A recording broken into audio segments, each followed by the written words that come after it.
All right. Once upon a time, there was an Irish priest, and he's driving down to New York City, my stomping grounds, and he gets stopped for speeding. The state trooper smells alcohol on the priest's breath, and then he sees an empty wine bottle on the floor of the car. He says, "Sir, have you been drinking?" Just water," says the priest. Well, the trooper asks, "Then why do I smell wine, Padre?" The priest looks at the bottle and says, "Good Lord, he's done it again." It's a miracle. Sure, no, it was a miracle. He's done it again. That one needed embellishing, didn't it? It did. Now, Finnegan's wife had been killed in an accident, and the police were questioning him. "Did he say anything before she died?" asked the sergeant. "Well, she spoke without interruption for about 40 years, said Finnegan. Huh. I reckon she said plenty.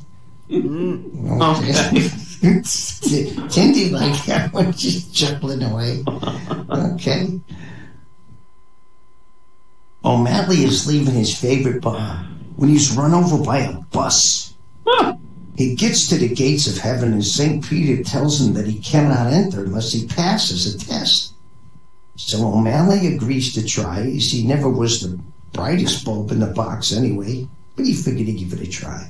So St. Peter decides to go easy on him. "What has 5 fingers and is made of black leather?" he asks. O'Malley scratches his head, thinks really hard, and finally gives up. "It's a glove," says St. Peter. "Let's try again. What has 10 fingers and is made of black leather?" O'Malley is clearly stumped again. After a few minutes of pacing in a circle and scratching his head, he gives up again. "Why, it's 2 gloves, don't you see? 10 fingers, black leather," says St. Peter, amazed and confused. But being in a generous mood, St. Peter decides to give O'Malley one final chance and thinks of an even easier question. "Okay. Who is the patron saint of Ireland?" he asks, thinking surely that O'Malley can't miss this one. It wouldn't be 3 gloves, would it?"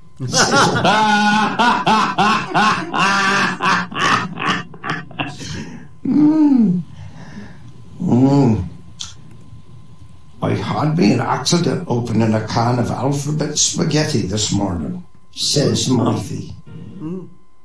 "Were you injured?" inquired Seamus. "No, but it could have spelled disaster." Where's Weiner? That was one for Weiner. That was going for. All right, an Englishman, a Scotsman. You guys gotta shut me off whenever you want, you know. Yep, okay. I'm watching. No, you keep going. We don't. Yeah. Oh, I I'm can watching. keep going. It's all right.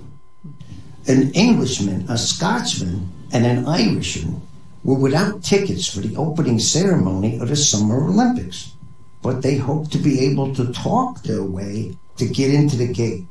Security was very tight, however, and each of their attempts was met with a stern refusal.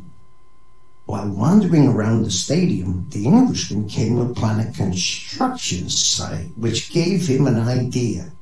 He grabbed a length of scaffolding and he presented himself at the gate and said, "Johnson, the pole vault." And he was admitted into the games. Now, the Scotsman, overhearing this, went at once to search the site. When he came up with a sledgehammer, he showed himself up at the gate and he said, "MacTavish the hammer." But he was also admitted. The Irishman combed the site for an hour and nearly ready to give up when he spotted his ticket in.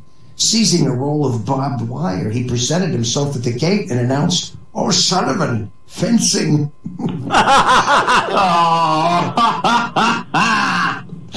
Oh, sure, no. You know, I'm sure he wasn't the sharpest knife in the box.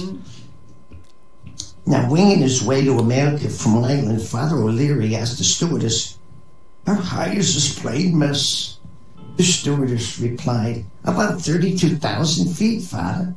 The Father's jaw dropped in amazement. "Oh, who'd have believed it? And could you tell me how wide it is?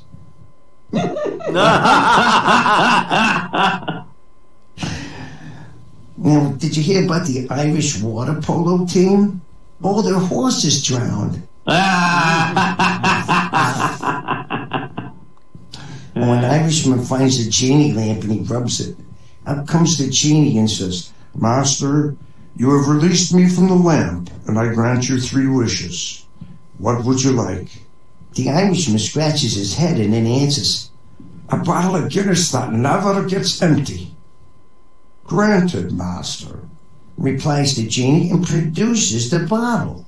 Oh, the man is delighted and gets drunk on this one magic Guinness bottle for weeks. Finally, he remembers that he's got 2 other wishes. He rubs the lamp again and the genie appears. Yes, master, you have 2 more wishes. What would you like? You know that magic never-ending Guinness bottle? He asked them, the genie. Well, for me final 2 wishes, I'd like another 2 of them. Oh, that's hurtful. Oh, that's hurtful. O'Rourke the barber was hearing complaints from his customer about the price of his services. I tell you, O'Rourke, you Dublin barbers have a stranglehold on the citizens. I was in New York just last month, and you charged me double what they charge there.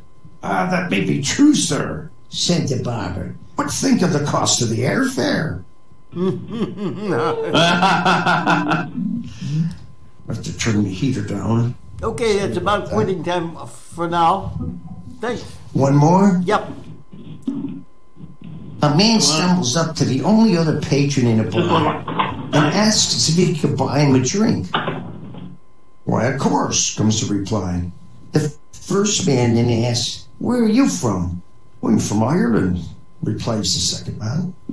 The first man responds, You don't say. I'm from Ireland too. Let's have another round, Ireland. Of course, replies the second man. Curious, the first man then asks, Where in Ireland are you from? Dublin, comes the reply. I can't believe it, says the first man. I'm from Dublin too. Let's have another drink to Dublin. Of course, says the second man.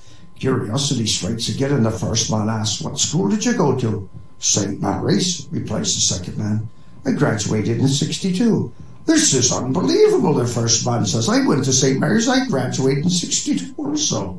About that time, in comes one of the regulars and sits down at the bar. What's been going on? He asks the bartender. Nothing much, replies the bartender. The O'Malley twins are drunk again. Oh, that's good. That's really good. That is great. Give it up for Randy, everyone. Randy always.